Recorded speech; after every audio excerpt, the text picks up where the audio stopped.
folks, Dude here, coming to you on another occasion of a Dude After Dark. This is going to be a kind of a somber occasion. We basically lost our micro tiger Tigger last week. So we're still kind of pretty bummed out. I mean, we had him for a very, very long time. He's been one of our constant house companions since like 2004. So long time. Definitely was our mega kitty, so definitely he was the alpha cat. Donnie C, appreciate you hanging out with me tonight.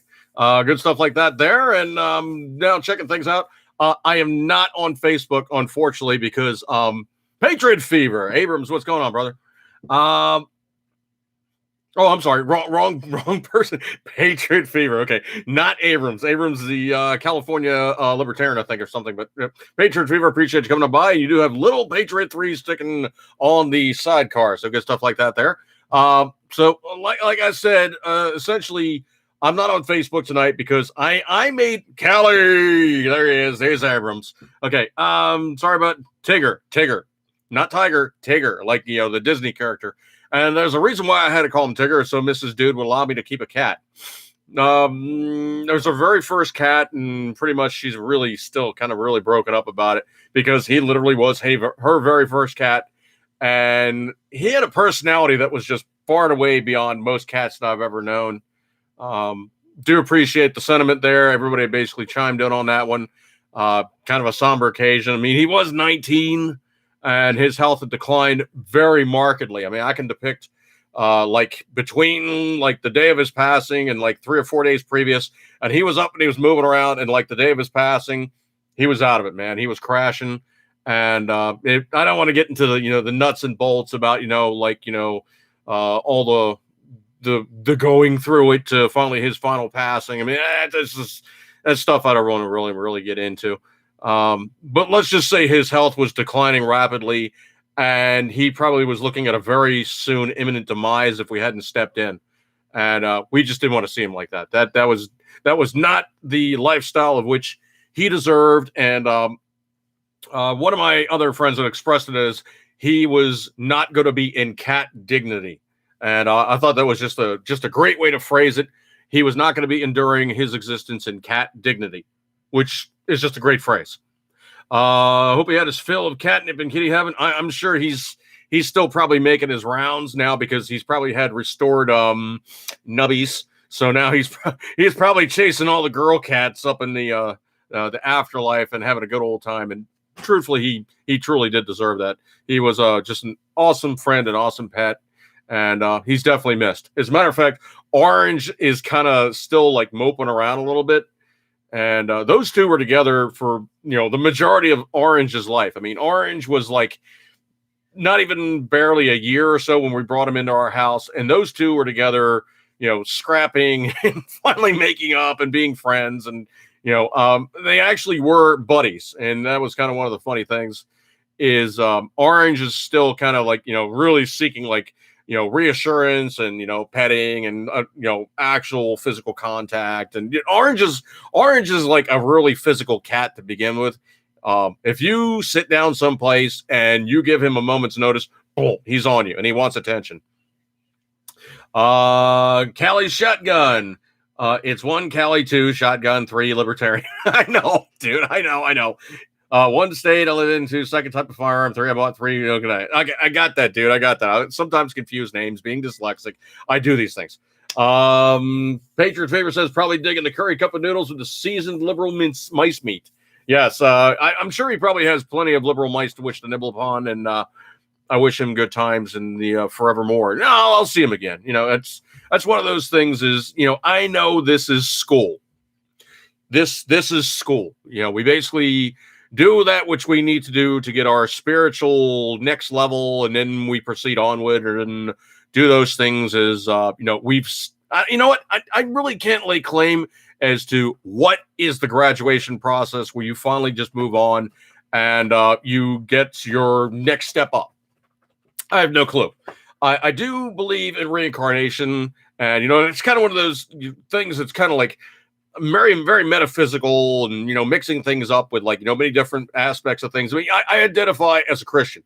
My mom was Jewish, which means I'm actually in the truest extent, I'm actually truly Jewish and Judeo-Christian, if you would. That said, I am probably more spiritual than I would say of any of those religions, where I would tend to see kind of more just a case of just metaphysical stuff. How does things feel? How do I interact with them? What is their kind of influence upon me in the world at large? Does it kind of give me like a sixth sense, kind of a dink? Hey, bud, we're doing something here that you need to take notice of. So that's kind of where I am. I'm more spiritual than I would say I'm ever of any fixed religion.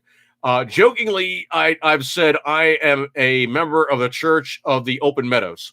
That's been my usual joking phrase of whoa, which parish do you belong to? I belong to the Church of the Open Meadows, because there's no greater church that man can create than just looking at the creation of the Almighty and all the good stuff like that there. That's why I post a lot of pictures of sunsets and whatnot, because that's stuff that we can't do. I mean, he's a hell of a painter. He, she, him, whoever. Call him, her, whatever by the bazillion names that people have. Everybody's pretty much centrally located on stating there is just one supreme being. Okay, if you have several supreme beings, so much the better. They all their own chosen application of how they interact with the humans and all the animal species and the planet at large and all the rest of that stuff. And that's all fine and good. Everybody basically have their own thing. If you're spiritual and all, that's all cool. I have no issue whatsoever with anybody else referring to as Yahweh, as was it Vishnu, or any of the other other names that you probably have. Cthulhu. if you wish to refer to the main guy as Cthulhu, have a blast. I don't think you're going to do real good with Cthulhu, though. But one of those things, H.P. Lovecraft came up with the ultimate bad guy. I don't know really if Cthulhu could be seen as really just an evil entity or just a demigod, or a demigod. I don't know. So good stuff like that there. Tell me when to crack the can for the late Tigger, dude. You could pop one anytime. So I would actually crack something alcoholic, but right now I'm still hanging back on the alcohol for the moment because I still am on statins.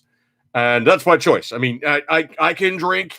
Obviously, I'm not going to drink a lot, but, I could drink anytime I wish I choose to. And what the heck did I do with those things? I had them just a minute ago. All right. Well, anyway, if you guys wish to hoist one to Tigger, so let's endeavor to do so. To absent companions, Tigger, may you have a long reign in the afterlife and many kitty yum-yums and liberal mice and all the rest of the good stuff like that there. Tons of catnip, and you deserve it, brother. Amen.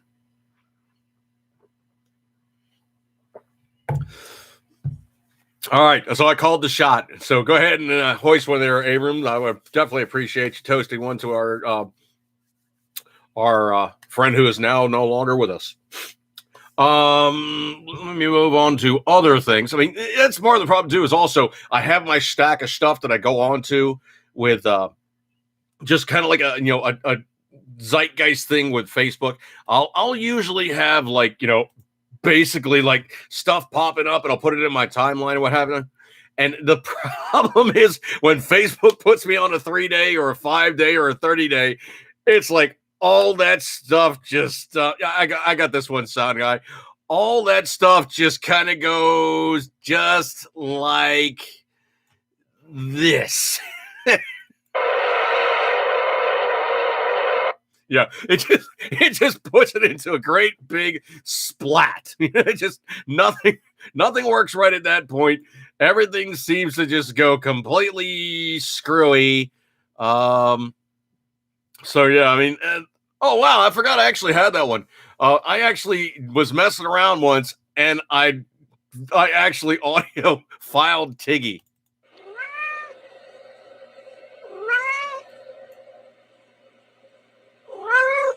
I forget what I was doing to him at the time, but he was just he was right there, so I just held the microphone in front of him, and he was going off. Oh man, that's funny. Yeah, I forgot I even had that file there, but it's in my sound files, and good stuff like that there. So Tabs and Companions, good stuff like that there. He's definitely going to be missed. We do, of course, have the new guy round the cabin. Rich, appreciate you coming in, brother. we do have the new guy, and I don't know if you've seen pictures of him or not, but he is a hellion named Milo. We think he might be part Bengal or something, but he's just like a raging little bundle of energy, just running around and just. Yeah, that's pretty much it, sound guy. He's just a raging little bundle of energy, just driving everybody nuts, including Panther. I mean, he keeps leaping on Panther, and it is just ridiculous. Panther's like, hanging out. All of a sudden, the next thing you know, he's getting terrorized by Milo. Milo's chasing him around the house, Yeah, that's all I'm hearing in the background, man. It's just, it's just ridiculous.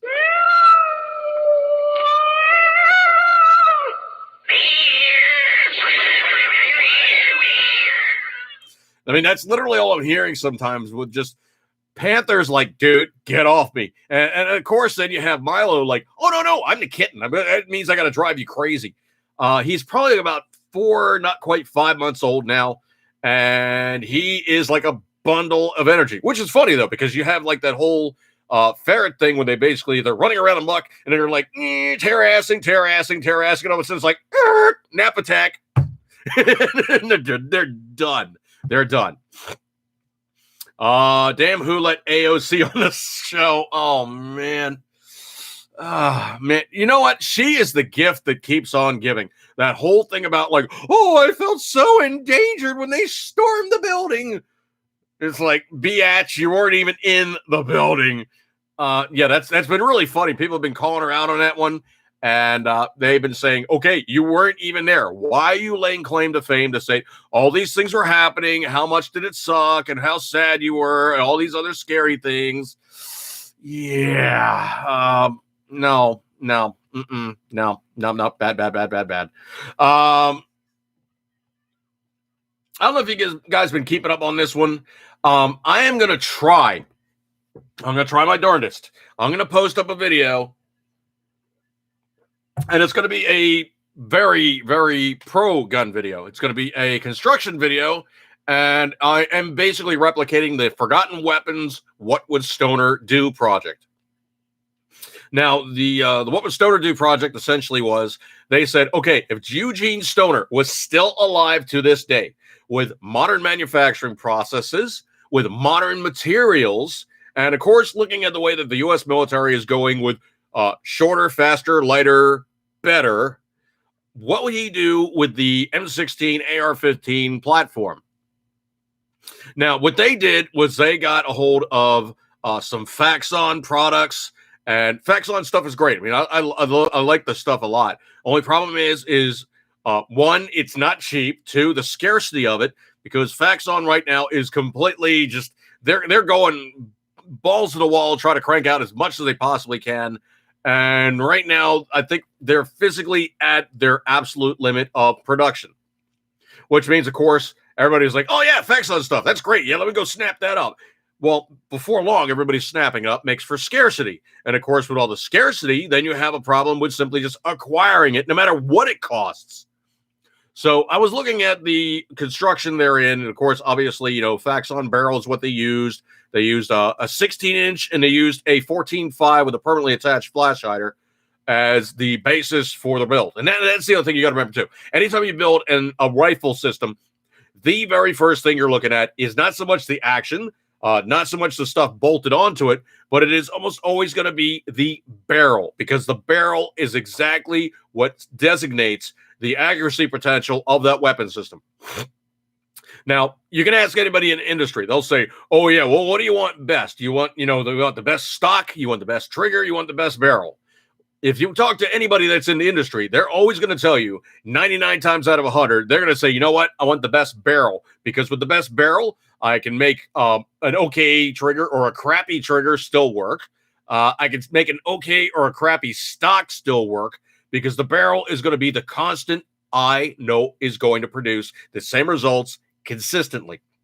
So Faxon being what it is not cheap, but it is good. So you probably should get a hold of Faxon stuff if you're building a What Would Stoner Do project. Comprising that also, they used a Faxon carbon fiber handguard. Now, the problem is that the barrel, is like $1.70, $1.80, whatever it is. And then, of course, the gas block, which is like another $30, whatever.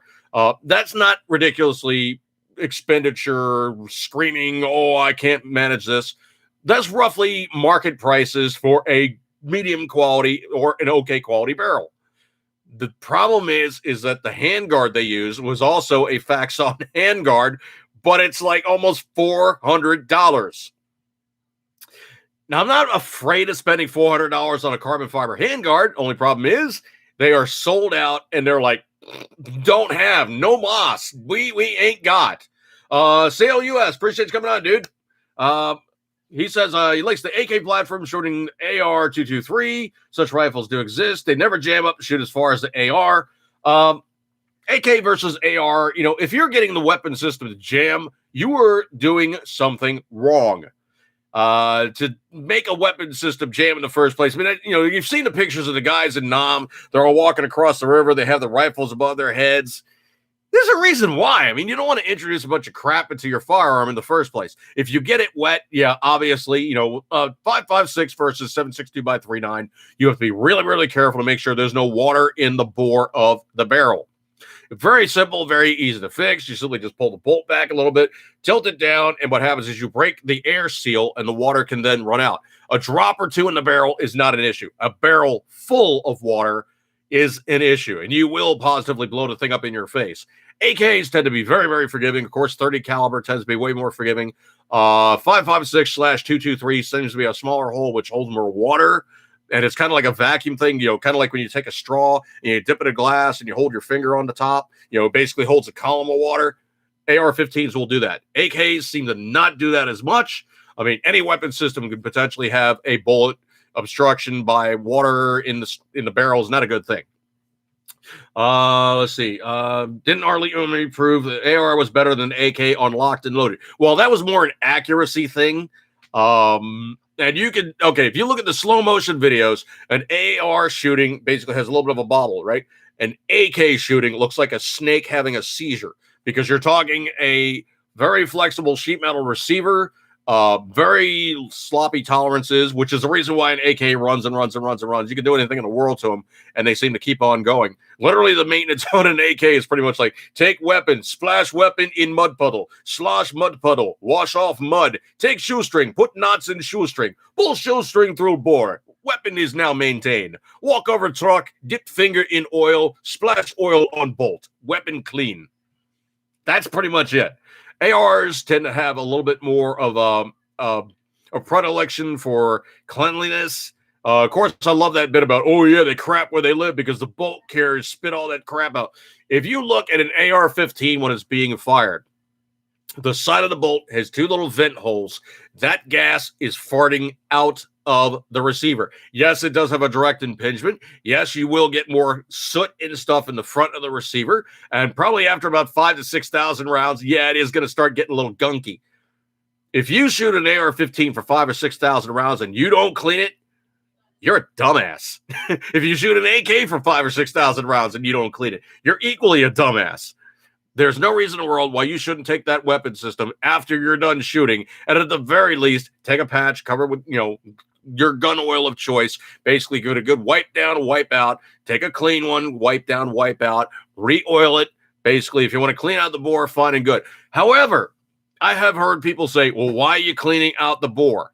It's like, well, I'm doing it for accuracy. It's like, well, did you actually ever happen to see what happens to a weapon system being fired for extended periods? And they're like, well, no, not really. It's like, well, here's the deal. You have all those micro scratches and all those little, burnishing marks that are placed into the barrel when you shoot them, and they fill with copper first. Not so much if you're shooting, steel jacketed rounds, but if you're shooting copper rounds, some of that copper is going to get deposited in the little grooves. Well, if you think about it, once the groove is filled with that copper, is there any more filling? Well, no. Potentially what's happening then is all the obstructions that could have possibly taken place are now filled in. So you've now burnished all these surfaces to the same level. Why are you going to clean that out? And there's been those guys going, well, yeah, but you're supposed to clean the copper fouling out after X amount of rounds, and the weapon system's not going to be as accurate, blah, blah, blah, blah. And I've seen extended runs of people shooting 5.56 and 7.62, and the accuracy really doesn't degrade that much after a few thousand rounds. It really doesn't improve that much after a few thousand rounds, but it really doesn't get that much worse after a few thousand rounds. So much so that you probably are wearing out the barrel more by cleaning it rather than just continuing to shoot it. Same thing can be said for 22 long rifles. They've said more 22 long rifles have been worn out by people cleaning them improperly by simply just shooting the rounds. Why? Because what happens is when you shoot a 22, the bullet is actually either copper washed or it is waxed. And you're talking a fairly soft bullet to begin with. Really doesn't do a whole hell of a lot of wear on a barrel. I mean, you can talk to people, and then you have 22s that have been in like gallery guns for like 100 years. They have hundreds of thousands of rounds through them. And the only thing that really wore out the bore was the fact that either the cartridge or the primer was corrosive at the time period, or they simply just were allowed to rust. And the other thing, too, is also all that wax that gets imparted into the bore of the rifle actually might be probably just rust proving. And if you think about it, like, with your cast iron skillets, you've actually probably seasoned the bore by putting 1,000 rounds through the thing.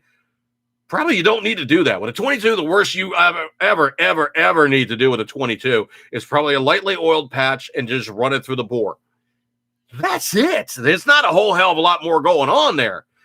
It's not like you're talking like a anything other than a bolt action or a direct blowback or anything along those lines. You're really not doing a whole hell of a lot more than simply just farting a lot of powder crap out the end of it, sooting up the muzzle a little bit and potentially putting some gack in the receiver, which is always easily handled. And you probably don't need to scrub the bore out like crazy on a 22. Same thing you probably said for the center fires. You're probably doing more wear than you're actually fixing by doing all that type of stuff.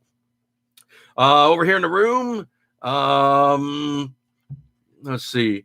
Looking over here, Cali Shotgun, Polacks, and Homeland use AKMs and 5.5645. A friend got a Polak kit and said it worked wonderfully. Yeah, the 5.56 and AK is just a great platform. Patriot Fever, the Spirit of Gunny. I think Cali owes some push-ups for one jelly AK. What is this, Private Pile? Is this a jelly donut? Mister, why ain't you allowed to eat a jelly donut? Because I'm heavy. No, you're a disgusting fat body. Oh, Hardly Irby, man. He was fun. CLU, I have an Ismash AK Saiga that shoots 223. That's awesome. Ismash, the Saigas, yeah, all good stuff. Cali Shotgun, U.S. Ammo, at the start of the Vietnam War, used flake powder. They quickly switched to ball. Yeah, what happened with that one was that was a higher up that basically screwed those guys. And they went from a perfectly decent powder and they went to the cheaper or the more standard powder. And the thing about it is the 5.56 weapon system was then said to be self-cleaning. You don't have to worry about these things at all. It's marvelous. It's great. All this other happy falderall. Now, in 7.6251, read like 7.62 NATO, that flake powder worked okay. You're talking a lot of bigger stuff, a lot of looser tolerances. The M14 is kind of crunchy to begin with. I got one. The thing about it is with the 5.56, it's working at a higher chamber pressure. It's working with a smaller amount of, actual cartridge with a smaller amount of bore diameter. All these things coming into play means it's going to gack up a bit more than the 7.62 by 5.1/7.62 NATO. Now, what happened with the guys in Nam is that powder would form deposits. And the deposits were really one of these things that loaded the gun up to the point where you're now changing tolerances on things, and you're now getting into the situation where the cartridge gets stuck in the chamber, or you're having bore obstructions, or you're having a situation where you probably should be cleaning the thing, and they said, oh, no, it's a self-cleaning system. It's all this, wonderful new technology, and they killed a bunch of guys with that one. It got so bad that if you actually look at some of the pictures, the Special Forces guys had this trick they used to do. Now, if you've ever seen something they call Ranger bands, they're basically these big black rubber bands that the special forces guys and pretty much anybody in the service knows about them and has used them. Well, they'd take the Ranger bands and they would put them around the forearm and they would put them around the buttstock, like just behind the receiver, and so so the charging handle could still work. But they actually used to use the Ranger bands to have a screwed together cleaning rod running alongside the length of the weapon on the passenger side. So if they had a cartridge get stuck, they could pop out the cleaning rod and pop out the fired cartridge that would not eject. Now, if those guys are needing to go to those degrees and efforts, that's telling you something's wrong. And there's a bunch of guys that got caught in foxholes and they were found dead with a round that would not eject or a round that would not fire, and they got overran and they had their bayonets on, and there's no way in the world they're basically fighting off incoming bullets with a bayonet. The U.S. Defense Department killed a bunch of guys in Vietnam doing that one. That was unforgivable. And so that's what happened with that one, is basically them switching the parameters of the cartridge around. And then, of course, going, well, see, how horrible this weapon system is. There's nothing really wrong with the AR-15 other than you feed it the right stuff, and it works. And that's been found out to be in desert environments. It's been found out in, jungle environments, Arctic environments, and all those other things too. Now, that was actually something else too. Not a lot of people know is the original twist on an AR-15/M16 was 1 in 14, not 1 in 12. And what they found out was the 1 in 14 twist was literally too slow for cold weather conditions where the cartridge would drop in potential. And that's one of those other dirty little secrets people don't know. You drop ambient temperature down to like 15 or 20 below, the cartridge actually has less power. It loses like 5 to 7% of its power. It's just the physics of the thing. So one of the classic things that, they figured out was, of course, 1 in 14 twist is really, really inaccurate in very cold Arctic temperatures. And of course, those guys working the dew line up in Alaska and, all those other cold Arctic regions, they needed to have a weapon system that wouldn't just basically piss a bullet all over the place. They needed to know for a fact it was going to basically strike the impact zone reliably. So the media guys basically rah-rahed how horrible the M16 was. And of course, the military industrial complex was happy to crank out, tons and tons and tons of M16s. And then, of course, the Department of Defense, where the guys had basically kept switching things up and turning things around and making stuff different rather than the original weapon system intent. And they spun up the bullet just a little bit faster with a 1 in 12 versus a 1 in 14. Now, if you look at the classic terminal ballistics of a 1 in 14 223 M16 from back in the early 60s, holy crap. It literally would just, they referred to it as a fully automatic buzzsaw because the bullets were so lightly stabilized, they would just go in and just pretty much explode like a little grenade. And a 55 grain bullet moving about 3,300 feet per second does a hell of a lot of damage to somebody. I mean, don't let anybody ever tell you that, a little 5.56 can't hurt you. No, it'll rip you a new one. It literally will rip you a new one. And so by overstabilizing the bullet, by going to the 1 in 12, they actually reduced the terminal ballistics and the terminal effects on the AR-15/M16 family in that regard by a very good measure. Now, there's a funny story I heard once. There was a guy who was trying to qualify in the U.S. military, and I forget what year or range it was or something or other, but he was shooting an early M16 A1, not an A2, an A1. So it was the 1 in 12 twist, the very light barrel, the lighter thing too. That was the other thing that was nice about Stoner's efforts was it actually was a fairly light rifle. It's only like 6.5 pounds, and so the guy was like he was pegging the target, and the target was just kind of like dink, dink, dink. And it wasn't going down. He's like, man, how am I going to score on this? I need to do this, known range, and I need to knock these targets down. So the sergeant walked up and he was like, hey, tapped him on the shoulder. It's like, do this. He goes, don't shoot at the target. He goes, shoot in front of the target. He's like, yeah, but Sergeant, I'm going to be missing the target. He goes, trust me on this one. Shoot in front of the target. He's like, okay, how far? He goes, like 5-6 feet. You'll see what happens. So the guy had these knockdown steel targets he had to do at known range, and he started shooting in front of the target. Well, when he did that, he sent up a scatter of gravel that knocked the target down. So he literally was like ricocheting a bunch of rocks into the steel target, and that's how he qualified, by knocking the targets down with a bunch of gravel hitting it. Let me look over here in the room real quick. Let's see.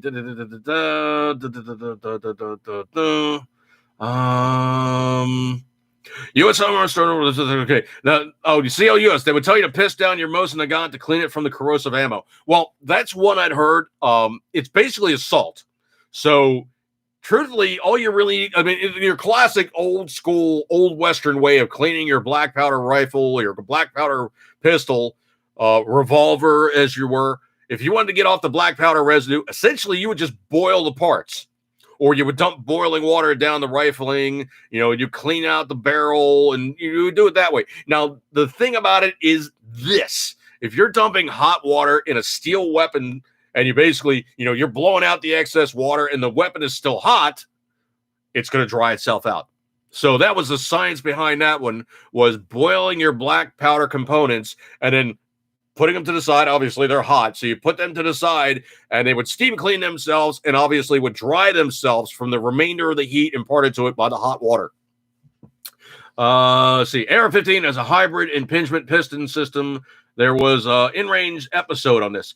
It is. It kind of really is a hybrid impingement piston system, because if you think about it, at the back of the bolt head, there is that little wasp waist with piston rings. So literally what happens is the gas goes in and it makes the bolt give that quarter turn.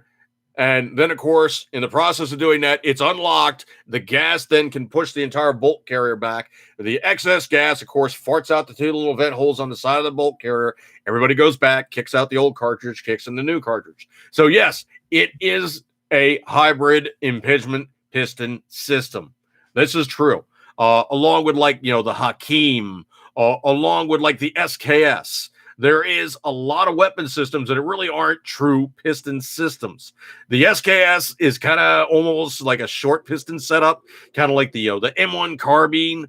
Very similar. I mean, you're talking not a whole heck of a lot of difference between these things. The German G43, basically their iteration of a SVT-40, and that's funny too, is also how many of these guys copied off of each other. I mean, the captured STG-44s, that the Germans really didn't get much of a time to play with at the end of World War II. The Russians grabbed scads of them and took them over. And of course, Kalashnikov was like, okay, these are great design elements, but not exactly what I'm going to use here. Let me come up with something that's more appropriate for the motherland. And you put an STG-44 beside an AK-47, and the dramatic similarities are just glaringly apparent.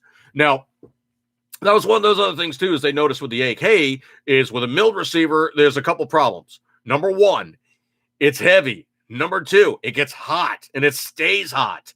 So you now have, essentially, you've made what's supposed to be a medium caliber, pretty much general purpose, and I hate this phrase, assault weapon, but the general purpose rifle for the troops, where it's not a machine gun, it's not a subgun, it's not a long range sniper rifle. It's really more than a short range, close up and personal CQB weapon. Does it do any of these things particularly great? No, but it can do all of them, kinda. And that was one of the things that was the most formative, amazing thing that Kalashnikov came up with, was the fact that he pretty much came up with a system that pretty much did it all. Is it really a sniper? Pretty much. It's made it a person. Is it really a rate of fire? It still was pretty good, for the first close-up and house-to-house weapon. You can use it like that. Obviously, with the magazines, you won't miss the target for long. You will be on target. Is it really a GPMG? No. Is it a late machine gun? No. Some suppression fire in an in-place situation when you're switching mags with somebody, kinda. It does have a decent rate of fire. It will actually put in a fairly large cone of operational beaten zone. It's kind of one of these things that kind of does a little bit, in all occasions. Is it really good at it? It does all right. That's the main thing. Same thing with an AR. Is it really a sniper rifle? No. Is it really a GPMG? No. Is it really a light MPG? Light machine gun. Is it really a subgun? No. I mean, all these things is kind of like they're all compromises. Logan, appreciate you coming on by, dude. So all these compromises essentially is things that they came into being by saying, okay, we wanted to do X, but it won't do X as good. Well, if we make this like that, it'll kind of do all these things. So that's pretty much where you come to with the medium caliber M16, AR-15, all these weapon systems they've come out with. And there's, of course, many diversion forms therein. One of my personal absolute favorites is a Daewoo, and I had a Daewoo. The best thing I can tell you about a Daewoo is it's the best part of M16/AK/Koreans going, well, we could just kind of these two things together and make it all. It's kind of one of the strangest little animals you have ever seen taken apart. And it works. It works. Patriot White. I don't know what you mean by simply saying Jew, but yeah, obviously, yeah, I am actually a Jew. So, okay. But yeah, all these things come into compromises. I mean, you had the STG-44. Well, obviously, you look at any H&K nowadays. CLUS, you're now asking how you spell Daewoo. So Daewoo. So Daewoo. And Daewoo Industries, I put it in the chat room there. Daewoo Industries is huge. It's like if you were to say Mitsubishi, and that'd be like their version of pretty much Mitsubishi would be Daewoo in Korea. They literally make pretty much everything, just like Mitsubishi. Mitsubishi Heavy Industries makes trucks, they make ships, they make planes, they make they made all of that. The Zero Sen, that was actually a Mitsubishi product. Now, well, the funny thing is people are always like, yeah, Mitsubishi. They don't even know what Mitsubishi means. Well, if you look at the Mitsubishi icon, it is 3 diamonds, basically like 3 diamonds pointing in the middle at each other, kind of almost like that triad spinning star thing that the Japanese have used forever to say, like, their clans and whatnot. And they just basically made the 3 points pointing at each other. Well, what Mitsubishi means in Japanese is just 3 diamonds. So kind of one of those fun things I found out. And it was like, oh, that's kind of cool. So CLUS heard about it, would look it up. Oh, yeah, definitely Daewoo is cool, man. Daewoo defended LA quite well in the night. Yes, it did. Yeah, the Daewoo was a very, very decent thing. They also had mini 14s and 12 gauge Remingtons and pistols, and yeah, the Koreans they held up quite nicely in the LA riots because the rioters finally figured out that the Koreans aren't giving up easy, and if you come there, you're going to get shot at. So if you do want to get shot at, go talk to Koreatown, and they'll be happy to give you a dosage of lead and make sure that don't create problems here. Let's see, I kind of got off my track here. Well, anyway, like I was saying, G3 and STG-44, you can definitely see the lineage there. The nicest, and you can see like the Vickers video where Larry Vickers is shooting the STG-44. He's banging away with the thing, and he's like, you know what? This is absolutely one of my favorite machine guns to fire. This thing is an absolute pussycat. And the reason being is there is something in there called a long recoil system. And literally what it is as you shoot it, the corresponding recoil is canceled by weights moving back and forth. So literally it's kind of one of these, just like it barely sine waves. I mean, he's shooting a thing and it's like it's just like gently bobbling. It's not like like rise and swing and all the rest of this fun stuff. He says that the STG-44 is absolutely one of the nicest weapon systems he has ever fired. Now, there is modern equivalents, and people don't really look at this one, but there is modern equivalents to the STG-44. Of course, there's the FN Minimi, the FN-49 or 249. So basically, that machine gun system is an STG-44 flipped upside down with a belt feed. That's literally what they did. Was they're like, well, okay, well, the Nazis came up with something cool. Let's just do a modern iteration on it and see if it works. And you can ask anybody that shoots an M249 SAW, is probably one of the nicer machine guns in our inventory. It's really heavy. I mean, it is very, very heavy for the caliber choice, but they also say it is probably one of the nicest machine guns you're ever going to employ in a war zone because it is just that nice. Let's see. Patriot Fever. Go to Chicago, announce you're a conservative. Good way to get shot at also. No, I was going to say, man, go to Chicago, go to the wrong part of town and be the white guy. It's going to be like, man, you were in the wrong part of town. Cali shotgun. Oh, yeah, the AK-107, the gun that would fit in the Starship Troopers universe. Yeah, the 107 is kind of cool. And then I think it was like the AN-94 or something where the Russians were kind of messing around with. And the 94 is just a really strange gun. If you look at it, it is an AK derivative, obviously. But if you look at it, the guts on it are completely bizarre. It has a 3-mode system of firing. It can fire single shots. It fires a 2-round burst at like 18 to 2,400 rounds per minute or something. So it's just like, blah, it just sounds like a single shot. And what happened is, I'm thinking on that one is, you put 2 rounds on target and the weapon hasn't had time to move. Of course, it has standard full auto. I think it's like 600-700 rounds per minute. And the guts on the thing are really, really strange because if you look at it, the barrel has like this little track underneath it, and the barrel actually recoils. I forget how many centimeters. It might be like a centimeter or two, but it recoils slightly as the weapon is firing. You can see the barrel bobbling back and forth.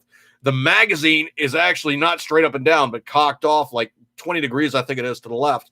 And the reason being is the mechanism that actually gives it that rapid fire, the 2-round burst is like part of it. And it's really, I've seen it taken down before, and there's like a cable system that makes the bolt actuate in a certain way. It became overly complex, and they never really fielded it. And it's a really strange looking weapon system. I mean, I really cannot do it justice. And I think it's the AN-94. MG3 is basically an MG42. Yes. The MG3 is essentially an MG42. Now, the thing about it is I'm going to jump subject yet again. The MG42 and the MG34.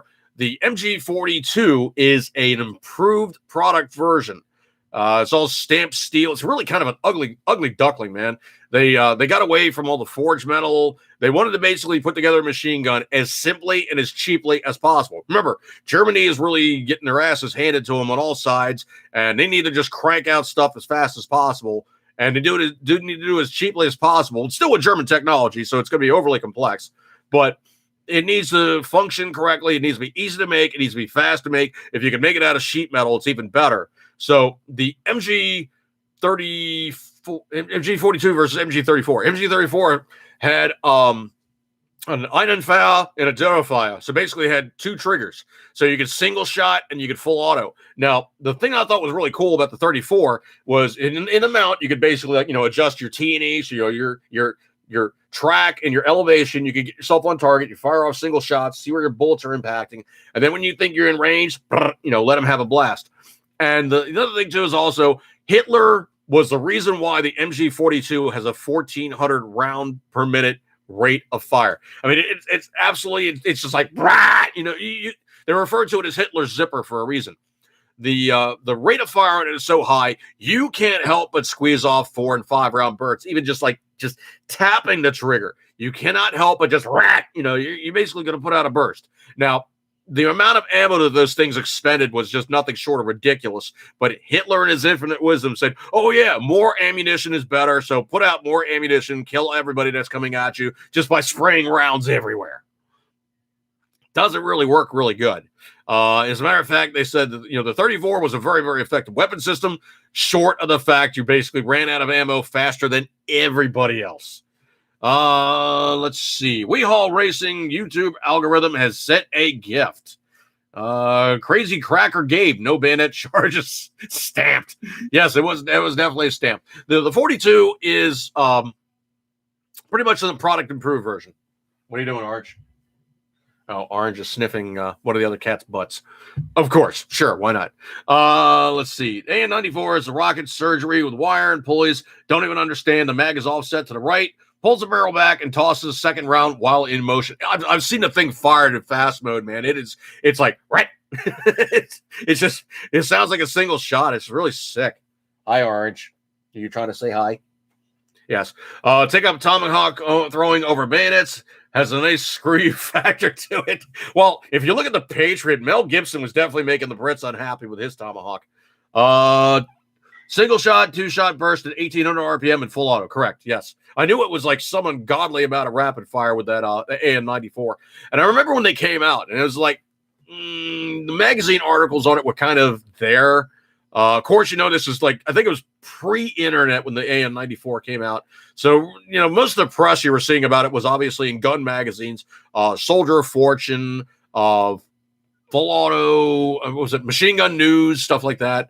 So you were seeing the articles in those kind of magazines, and I still got a stack of gun mags up in the me room. I don't know what to do with them. I mean, it's like pretty much now I just terrorize the internet for information sourcing, but it's paper. It's not really going to go bad. It's not going to really go away. I still have it as reference materials. I mean, I still got obviously books and stuff over that way, that way. I got books and stuff on, my bookcase there and reference materials. Now I need some ammo therapy. Yeah. Oh, speaking of ammo therapy, I'll be posting up the video.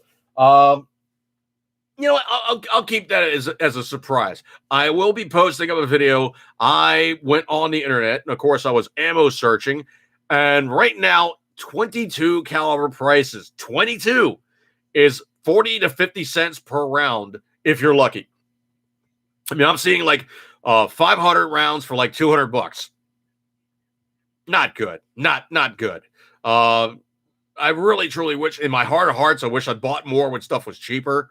I mean, I got enough of my own. I'm really not too terrible worried about it for my own personal uses.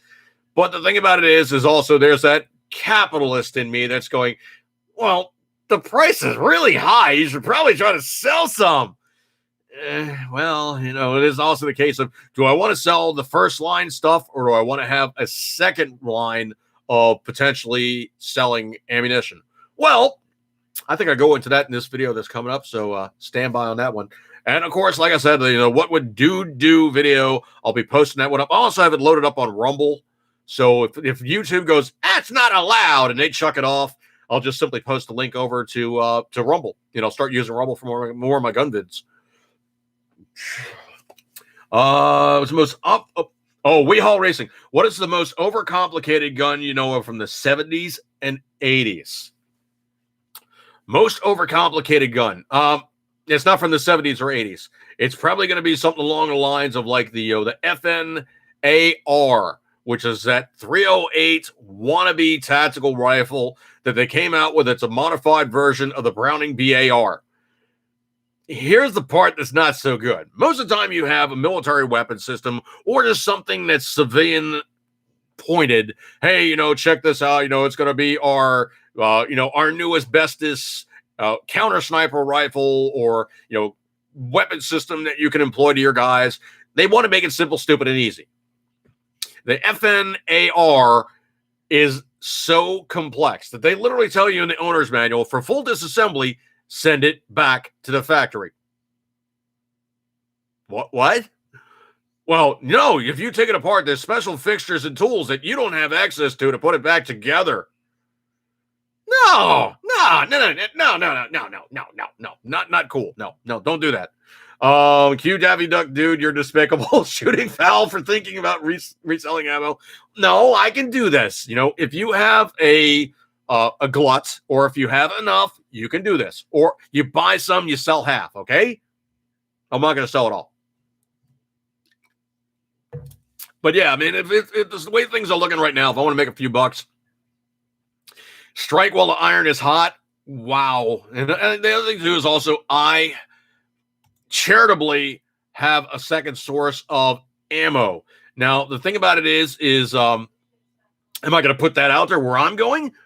No, I'm not going to tell anybody. I'm going to let them go for their own edification on where to look around. And, if they're really, really, really screwed and they happen to be like, personal compatriots of mine, yeah, I might sell them some for cost. Okay. But I'm not going to go out of my way to go, okay, this is where you go. Tra-la-la down the Golden Brick, the Golden Brick Road to this way to get hold of some cheap ammo. No, I'm not going to do that. Okay.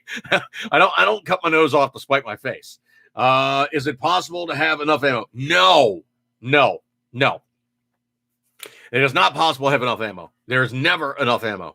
You can ask anybody in any branch of the service. If you're in a combat zone, it's the first thing you're asking for: ammo, food, bandages, bullets, bandages, bullets, beans. That's your 3 B's right there. It's like saying no more snoo. Yeah, you can never have enough snoo. Okay, well, you can definitely have enough. You can have plenty of but there's never enough snoo. I did have one occasion though. This was years ago. I was driving a tow truck at the time, and I towed a car into a specialty shop. They worked on like Jaguars and Mercedes and Highline cars, Rolls Royces, Bentleys, stuff like that. And so I go walking in there, and I'm looking around, and I'm like, okay, I got this car for you, this, that, and the other thing. And then my eyes glanced down, and I started seeing ammo cans or ammo cases, wooden ammo cases. And I started counting, and I'm like, finally came to a final tally of like 18,000 rounds of 7.62. At that point, I just looked at the guy and I go, "You got a minigun, don't you?" And the guy goes, "Yeah, how'd you know?" I was like, "Because you got 18,000 rounds of 7.62 right here. That's only 3 minutes of food." He goes, "Oh, yeah, that's about right." So I found out later this guy would go down to Knob Creek, Kentucky, and he would go to the machine gun shoots, and he had his mini gun. Now, the only thing I can tell you about a minigun is it's basically a bolt hose. And the only thing that really keeps a minigun happy is more ammunition, because they shoot 6,000 rounds a minute. They sound like a car with the throttle wide open. I mean, when you take a minigun and you're shooting it, it's just going, because it sounds like a car with the throttle wide open, because it's 6,000 rounds a minute of continuous 7.62 going down range. Now, if they've had their stuff put together correctly and they've done some tracers, the night fire exhibitions of a minigun looks like a scene out of Star Wars. It is. Look the videos up on YouTube. I cannot do it justice. It is beyond badass. The minigun system has been employed for a long time, and it works really, really, really good. The biggest reason is it's not shooting 6,000 rounds a minute out of one barrel. No, it is a Gatling gun shooting 1,000 rounds out of each barrel. And as the thing's spinning, it's getting hot, but it's got airflow over the barrels, so it's cooling itself as it's spinning at, I forget the amount of RPM, but it's spinning and it's basically cooling itself in the process. Yes, it will still get hot, but it isn't like you just put 6,000 rounds through the same barrel. Also, the way it works is it has no need for gas system, recoil system, anything like that. Essentially, if you look at the way a minigun works, it's a whole hell of a lot looking at basically like a Coke factory. You basically have, you have the bottle going down the line, right? So the bottle's going down the line, it gets filled with Coke, goes down, basically gets looked at, gets the cap put on, gets the label put on, goes on down. With a Gatling gun, the round goes in, gets chambered, goes around, gets fired, gets ejected, gets tossed. And it's literally doing that as the gun is revolving the carriage. It's grabbing rounds, sticking rounds in, going around, firing, spitting out the round. So there is no need for anything to do anything. And if a round doesn't fire, it's still getting kicked out. So the system on it on its own is basically just give it electricity and it's going. Let's see. Miniguns are awesome. Oh. Miniguns also like more targets, don't they? Yes, they do. Yes, Patriot Fever. Miniguns like more targets. Cali shotgun. They like crowded rice paddies in Southeast Asia. Oh man.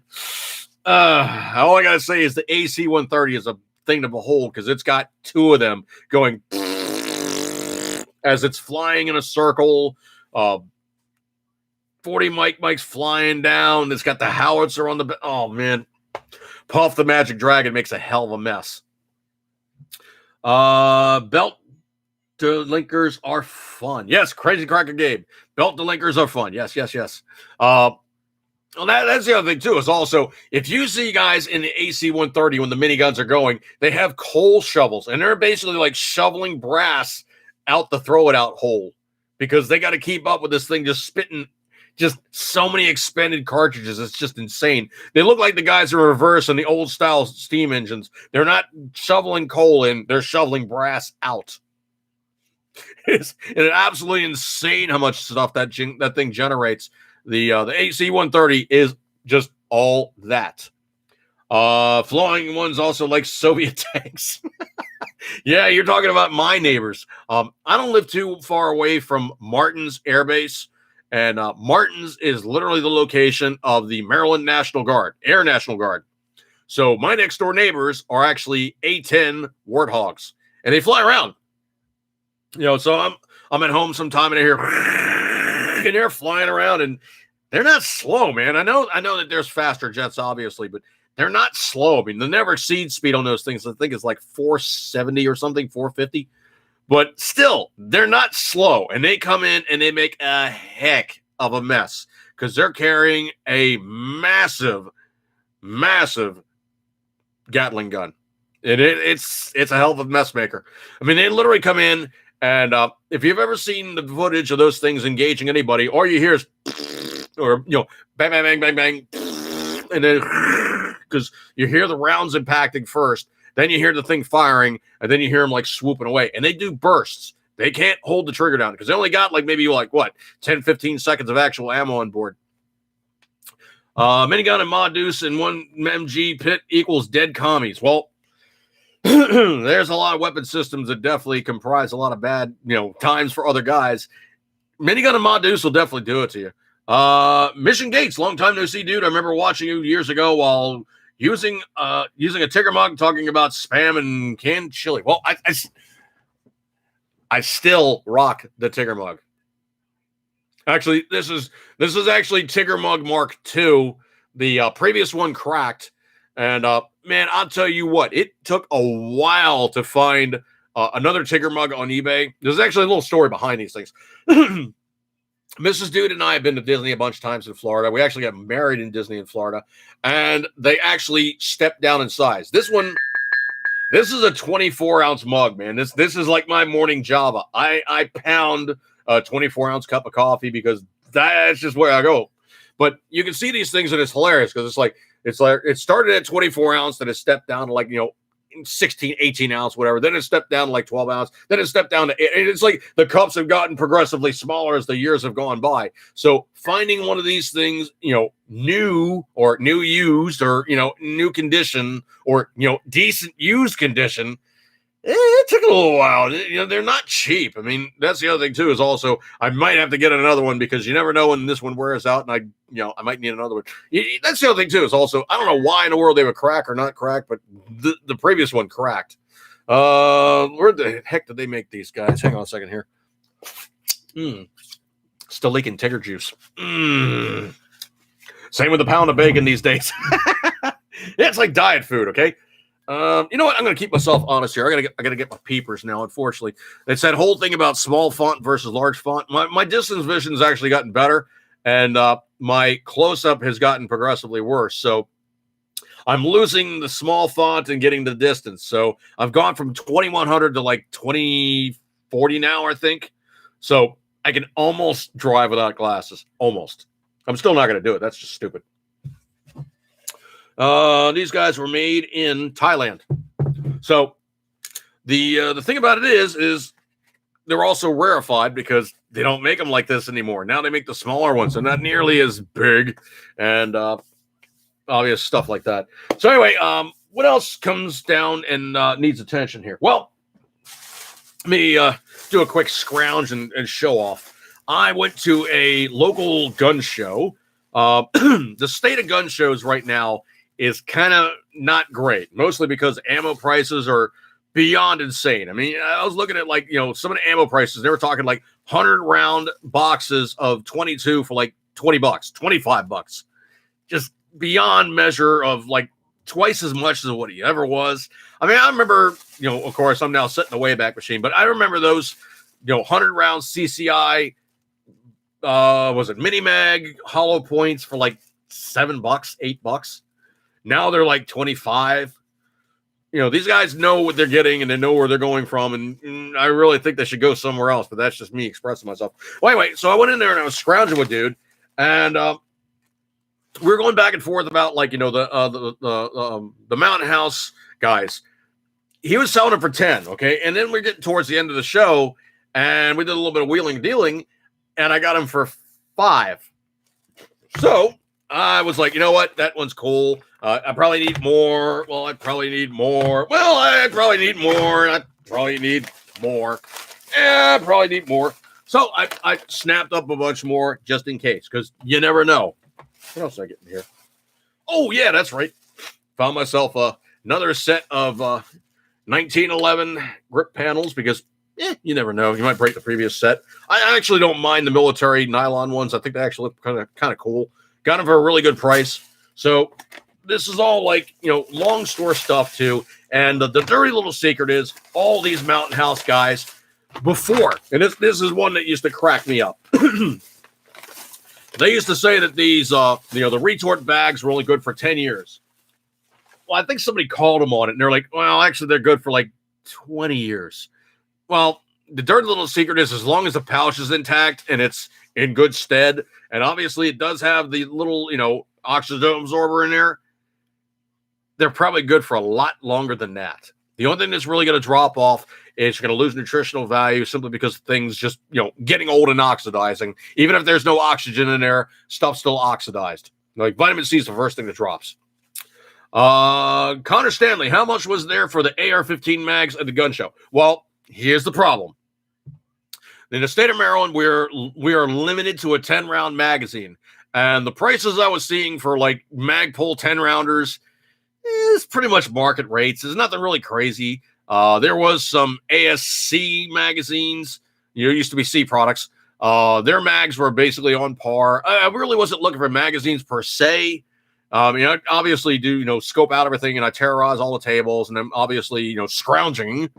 And all the market prices I was seeing for the magazines weren't bad. The ammo prices were absolutely flipping insane. Mason Gates recently picked up a Bond Arms Derringer in 410-45 Colt, and I have been picking up a barrel or so every few months. Pretty smart if you think about it. You can buy more barrels even on eBay. Dude, that's one of the coolest things I think about those Bond Arm guys is the fact that they're so universal with their caliber choices. Everything but 22. Pretty much you can run that thing, everything from, oh God, like what is it, like 380 or 32 all the way up to like 45-70? 500? I mean, if you really like recoil, have at it, man. That's your gun. Patriot Fever, move for version 2.0 stomach destruction testing. Well, this stuff isn't that bad. The biggest problem with the Mountain House stuff is you got to be really careful because the sodium content is just so flipping high. Mason Gates, I have 3 barrels for it. I can change them in about 30 seconds with an Allen key. Dude, they are the way to go. Holly Sullivan. Hello, Holly. How you doing tonight? CLU, I make my own Mylar bags, super pails with oxygen absorbers and 5-gallon buckets full of rice or beans. It's called #super pails. I have a motorcycle, Holly says, but I haven't made them in a while. So on eBay, they're like $500. Oof. The other thing too, I can tell you, CLU, and this is my personal thing, is if you're going to buy bulk rice or beans, one of the other tricks of the trade you can do is you place them in your freezer for about 3 to 5 days. So any chance of any bougies, bugs, boogers, whatevers, they're dead. And the thing about it is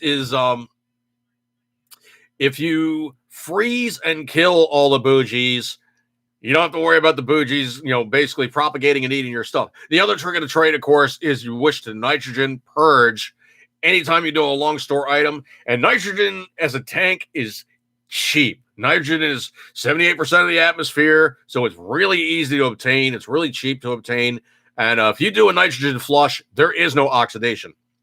One of the tricks of the trade I heard is basically if you take like a piece of copper pipe and you put a fitting on it, and you run the copper pipe down to the base of your Mylar bag, and then what you do is you dump in your stuff. Excuse me. You dump in your stuff and you turn the nitrogen on, so it's like just percolating through. And you wish to purge and you wish to flush all the oxygen out of the bag. And what you do is you seal it a little bit, you let it burp, you let it seal, you let it burp, let it seal, let it burp, until finally you have not positive pressure, but an airflow of only nitrogen coming out of like a little bit, and then you do that last seal. So if you do that, that is about as good as you're going to get for long store items. If you do a freeze and a nitrogen purge on any dry goods, where you like your rice, your beans, your lentils, all these other things, if you do that, that stuff is pretty much inert for the foreseeable future. All the bougies are dead. And with a Mylar bag, there is no ingress of other stuff. The only downside I can see, and this is a personal preference on my part, is I would want to use a new, not a used, but a new 5-gallon bucket for the storage. Reason being is a lot of those surplus 5-gallon buckets that had like pickles and stuff in it, your stuff starts to smell and maybe taste a little bit like the stuff that's outgassing still from the plastic. Because what happens is plastic is so permeable for flavors, they're there. They're just there. Holly Sullivan said, mention me and my motorcycle. I love my cat. Well, I got 5 left. And so yeah, they're like my kids. Holly, my house has roaches. Ugh. Sounds like you need a couple geckos. Restaurant Depot lets you shop there for no membership. You can get a 50-pound bag of rice for about $25. Wow. Yeah, I didn't do the freezer deal. I just opened it up. 12-year-old, super pale last week. No bugs. Good deal. Good deal, dude. That's not good fodder to give us to use. Sorry.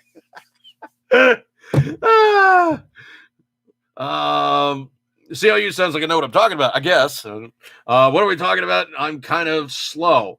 Sounds like open roach season. And oops, I had to use dry ice and bucket. That's another one I heard that's really good. I've heard that one before. Is literally you take your items, you put it in the bucket, and then the trick in the trade is you put the nitrogen dry ice on top of the pile of stuff, and you just let it sit. Now, if you know anything about nitrogen, it's obviously air, but it's heavier than air. So what happens is it basically floats out everything else, and it'll take the place of all the other atmosphere in there. Or failing that, you simply just take the bag, partially seal it, and just let it sit for a while and let the dry ice do its good, basically outgassing, because that's what dry ice is. It's basically you've taken gas, you've taken it down below the point of where it's gone liquid, you've taken it down beyond the point of that, compressed it, and you now have made yourself a solid block of nitrogen, which is, of course, dry ice. So sublimating as it will basically purge all the other oxygen and all the other argon and all the other stuff that's in the atmosphere. It'll take its place. If you have it in an enclosed and slightly vented area, it'll purge out, it'll blow off the rest of the atmosphere, and it will take its place.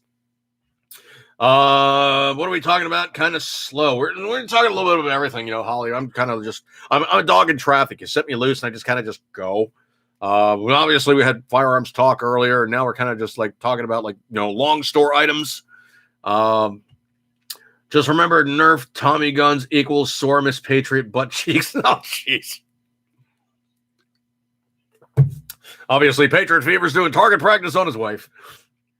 This is a satirist and Chinese takeover. Mr. Locked and Loaded. What's going on, dude? Appreciate you coming on by. Counterstanding long-term food storage. Dry ice is carbon dioxide, not nitrogen, the same results. Okay. Sorry. Wrong stuff. I'm having a brain fart today. Maybe my chemistry is not so good. But yeah, carbon dioxide does the same thing. The only thing you really got to worry about with carbon dioxide is in an enclosed atmosphere with carbon dioxide, in moisture, it forms carbonic acid, which is bad for steel. So sounds like a plan, big man. Okay, well, appreciate you coming by, Holly, and all good stuff like that there. I think I got more people in tonight than usual, so that's kind of cool. I guess it would be better if I had Facebook and YouTube, but we're going kind of on just the singular right now because, well, Facebook. The story behind Facebook is simply this. Just give me a second. I'm going to pop off camera here 1 second.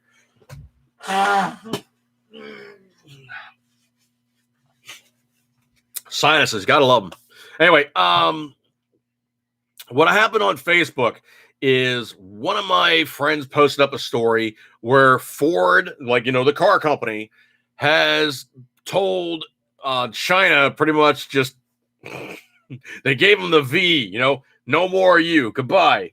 So they told China, we're not using you anymore. We're not having any business dealings with you anymore. We are not interested in any of your input for our EVs, read like electric vehicles. And so essentially they told China to go piss off. And what I put in there was me being snarky, but I put in there, LMAO, so laughing my ass off. F, as in F Chuck, F Chuck, F Chuck, F Chuck the Chinese. And YouTube would probably allow that with an issue. Facebook said, oh no, you're being insensitive. You're being snarky. You're being insulting to the Chinese. I was saying, no, screw the Chinese because they basically are, communists. But so anyway, I copped a 3D on that one, and it was worth it. I'll do it again. It was worth it. Camel McLean, I love a Ford Ranger. Where did Sound Guy go? Sound Guy's just being quiet because I haven't done anything that he finds able to, chime in with. So far, I haven't done anything that he finds worthy or meritorious to stick his snoot in. But, you never know when he might just pop up. It's just what he does. He's hanging back. So that's what he does. Cool 12 people. Holly Sullivan, Cammy.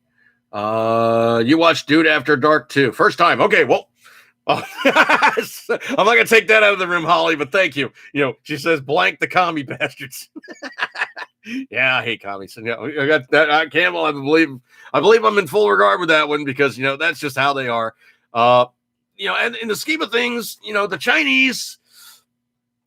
the Chinese really are just like the worst group of guys you could possibly do business with. Because if you do business with them, there's one of three things that's going to happen. Number one, they're going to steal your technology. Number two, they're going to give you a crappy product. Number three, they're going to use whatever that you produced to then enrich themselves.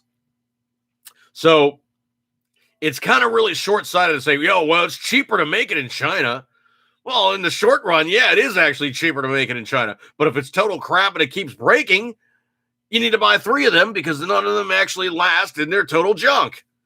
No business with commies, please. Any ideas for long-term fuel storage for generators? Connor, I got one word for you. Propane. It never goes bad. It never, ever does anything other than simply when you need it, you turn it on, you turn it off, it's there. The only downside of propane is cold storage makes it less effective because it doesn't like to flow good when it's cold. That's it. If you're doing long storage, there is no long storage fuel better than propane. Natural gas can be used as an adjunct. However, it is completely different items. One has more BTUs than the other, so you need to adjust your stuff accordingly so it works. Otherwise, you're just going to be sitting around going, why isn't this thing starting? It's not working. Why isn't this thing starting? Oh, come on. Would you please just fire up?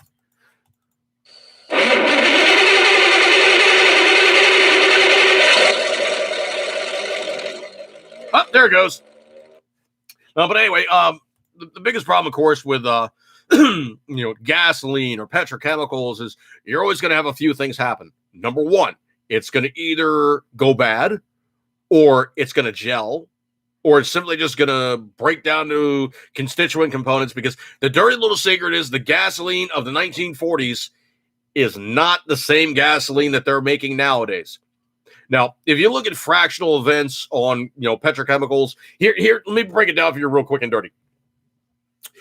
The way you make gasoline, diesel, all the rest of this stuff is you take crude oil, you put it in a big pot, all right? You boil it. As you're boiling it, they're going to have what they refer to as fractional distillation. So as you go up one level, you're going to have like the really kind of cruddy stuff that's going to fall off. You go up a little higher, the other stuff that's going to be falling off. As you go up higher, you have other stuff that's going to be falling off. As you get to the very, very heights, you basically have the lightest molecules or the ones that are going up. The very lightest molecules that are going to be going up are going to be your propane and your other volatiles, which are pretty much just gaseous forms. Take a step down, you're taking gasoline. Take a step down, you're probably talking diesel. Take a step down, you're probably talking kerosene. Take another step down, you're probably talking bunker oil or the stuff that they're running in like ships that is such nasty gack. You have to heat it up to 140 degrees to even make it flow to the burners on the engines, because usually they are steam powered vessels. Let's see.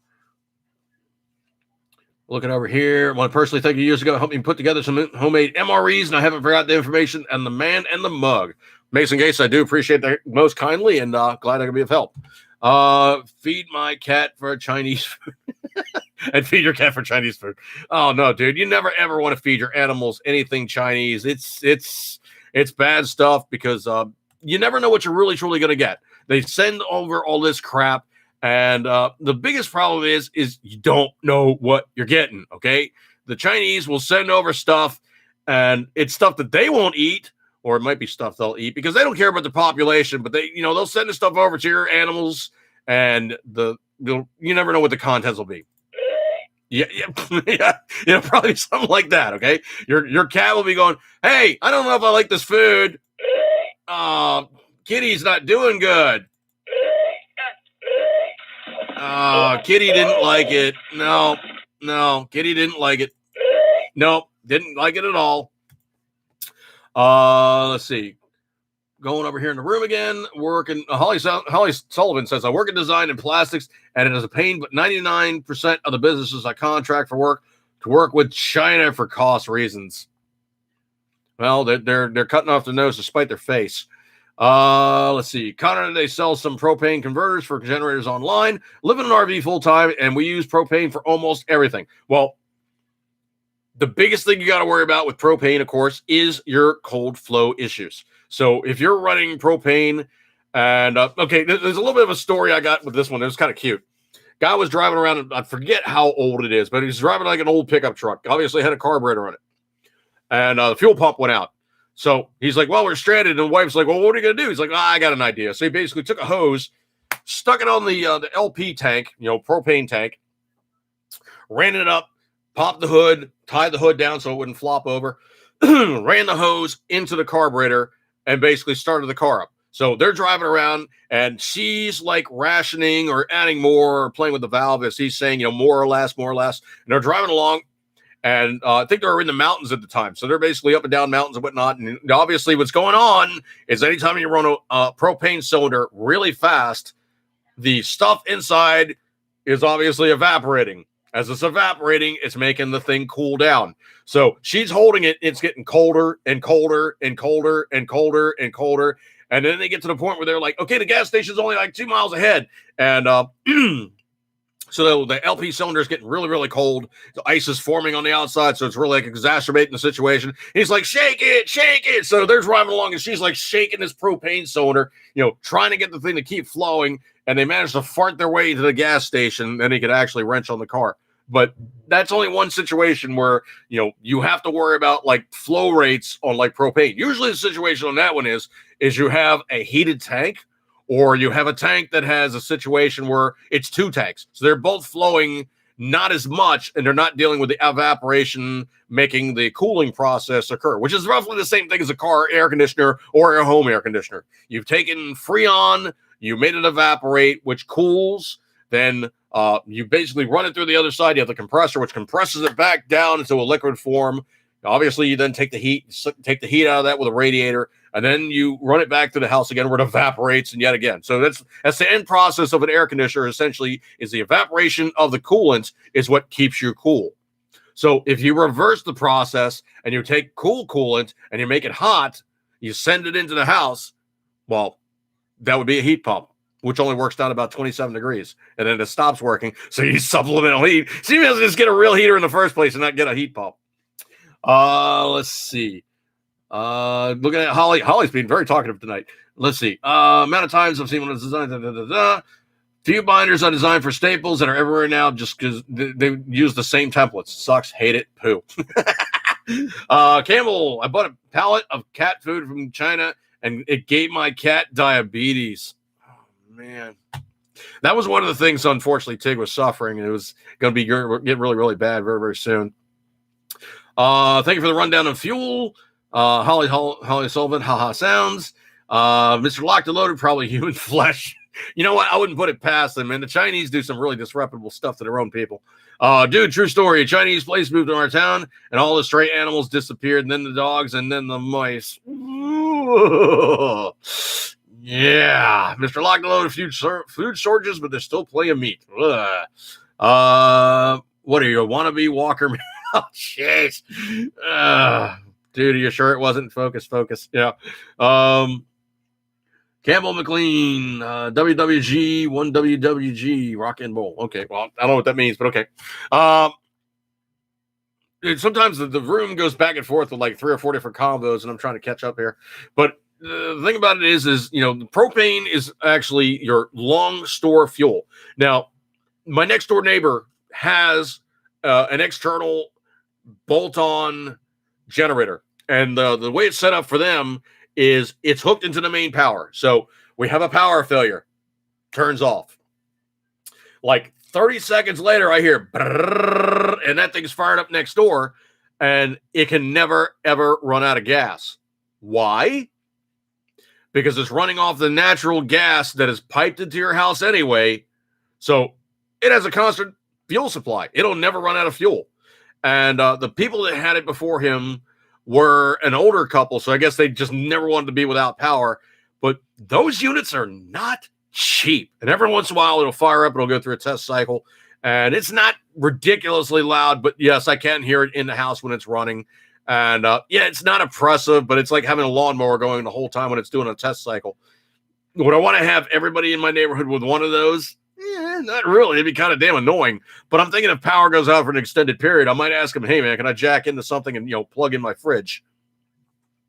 Let's see. Holly Sullivan, good night, Big Chieftain. Well, thank you for coming by, Holly. Appreciate you hanging with me tonight.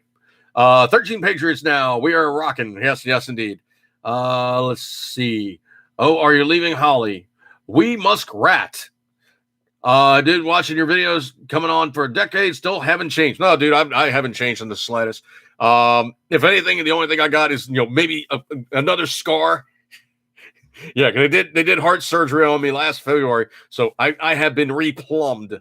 Am I any different? No, I'm pretty much the same guy, but I have new plumbing now, okay? So that might set me up for another 50 plus years. I don't know.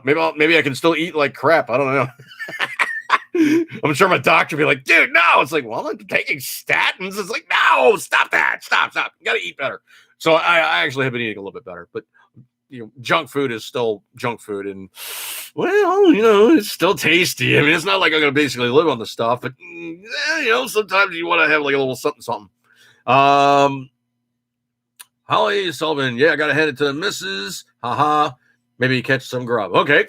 Bye, Holly. Have a good one, man. Appreciate you hanging out with me tonight. Dude, plumbing comments set you up for comments. Oh, no. Oh, jeez. Yeah, well, I guess it kind of does if you think about plumbing, because you never know what might happen. Oh, jeez. There's sound guy, okay? I said something that he could jump onto, okay? So you got to be really careful. He might lead him into something, and you never know. But I moved from there. Dude, wrong plumbing. Okay? Wrong plumbing. Not that one. Okay? That's not the plumbing we're talking about. Mr. Orange. Yes. You're going to visit? Mm-hmm. Yep. There's the orange. Mr. Orange. So yeah, he is our next oldest kitty. Yes. Hi. Yeah, that's right. Sound guy's jumping on the plumbing comments. So this is our Mr. Orange. He is literally our oldest next to Tiggy. And he's been living about 95% of his life inside with us, except for when he got out in the old house. He used to go outside, and he used to climb on the old trees and stuff in the backyard of my old house in the city. And he was really a pain in the ass to catch. But he really hasn't tried to go outside too much in this house. He actually did once. He ran out back and immediately pounced on the food that we had outside for the outside feral cats. So he didn't go too far. The biggest problem is around here is we have foxes, and I don't want to see him tangle with a fox or anything. That's not going to be good. Right? Okay. I think we're done. The biggest problem with him is he's just like you go to pet him and it's just like it's like fur just explodes. Mason Gates, sorry. Pretty Kitty we rescued 1 2 months ago, 7-month-old. He's a giant for his age. Well, Tiggy was actually pretty big too. I think at his peak, Tiggy was like towing almost 20 pounds. So he was definitely not a small cat. The funniest damn thing was, though, is that he loved being carried around like a big kitten. It's like, you basically have like your arm underneath him and you're walking around scratching his head. You could walk him all over around the house like that. It's just like he was like the big kitten that never really grew up. Definitely loved Mrs. Dude, and we still miss him. Nice retro shirt. Yes. Yeah, I got a few of these guys. There's believe it or not, I think it's Target. I think Target's the one that actually has like the majority of these really kind of cool retro things. And they're really not too terrible expensive. I think if you go to like Target online, you can find them. Failing that, obviously you go on the internet, just all over the internet. There's tons of cool shirts. And it's really kind of funny when you see like reference things. Like there was a picture that was posted up by a family member on Facebook. It was Mrs. Dude and one of her sister's sons. And so the picture got posted up. And everybody's going back and forth going, when was that picture? Oh, well, where was that picture? When and where was that picture? And they're going back and forth. And everybody is kind of, racking their brain trying to figure it out. And I did an image search. And eventually I figured out it was Hershey Park. And they're like, okay, cool. Yeah, Hershey Park. What year was that? And eventually what it came down to be was I image grabbed the picture and I blew it up and I was looking at it. And what I eventually figured out was the shirt that Mrs. Dude was wearing was a t-shirt, like, the old classic iron-on t-shirts of Grease. So we figured out that the shirt was actually dating that picture to like 1978. Kind of fun. But, the kind of cool thing is I figured out that it was Grease just by looking at the font and looking at the general aspect, because I think she had like her arm in front of herself or she may have been eating something. So it was like not the whole picture, but I found enough of the picture to kind of give me like a clue and enough of the picture of like one of the signs in the background. I could see it enough to kind of get an idea. And the thing about it was really hilarious was the picture of like it was a merry-go-round, picture of a merry-go-round in Hershey Park in Pennsylvania. And the thing about it was what really set it off was the sign that was like, it was like Carnival Circle or something like that, or something along those lines. And I found a postcard that was like almost exactly the same picture framed up. And everybody looked at it, was like, oh yeah, that was Hershey Park. So let's see. Should get a Target endorsement to sell more ammo. Well, unfortunately, Target doesn't sell ammo. Target is kind of like Target is like Walmart if they were run by guys in like the Northeast, which I think they probably are. Of course, when you say Target, it's like the nicer Walmart. Yeah, it's kind of pretty much where it is. All right, so looking at timeline, we're looking at now is like 10:30. Got an hour and a half in. I appreciate everybody that hung out with me tonight. I know got many other cool things to do. I do have the new video I'm going to be posting up. Of course, there's going to be the What Would Dude Do video. It's like an hour-long video of me doing the build on the upper. The lower is going to be a second video, but the first part will be build on the upper. I know. How do I make an upper build last for an hour and 15 minutes or hour and 10 minutes, whatever it is? You just have to see the video for yourself. Failing that, if they pull it off of YouTube, I'll have a link onto Rumble, and of course, it's going to be up on Rumble for the people to watch it there. I know you got many other places to go. You guys hung out with me tonight. I do appreciate your kind attentions. Not feeling too terribly, political right now because you know what? Stuff is just stupid in Washington right now. But if you could go and check out Around the Cabin, aroundthecabin.com, aroundthecabin.com/campfire, Around the Cabin news, Around the Cabin buy, sell, and trade, Around the Garden's Gate, Around the Cabin medicinal cannabis, all the good stuff like that there. Around the Cabin news. I think I said that already, but you can find me on Twitter as 80SPCC. I don't do a lot on Twitter, but I do sometimes once in a while. Obviously, you guys are seeing me on 80s podcast channel. Obviously, I will be back up on Facebook on Dude Jerky 2 tomorrow. So good stuff like that there. Appreciate your kind attention. You guys have been in places to go, but you guys get a gold star for attendance. You hung out with me and good stuff like that there. And I appreciate your kind attentions. And I'm going to break up with this one. Thank you guys so much for hanging out with me. And I'll catch you guys later. And Sound Guy, you probably should be playing something, right? Right? You probably should be playing something? Huh? Yeah. Slowing the draw tonight. Catch you guys later. Have a good weekend or a good week. And see you guys next week. See you guys.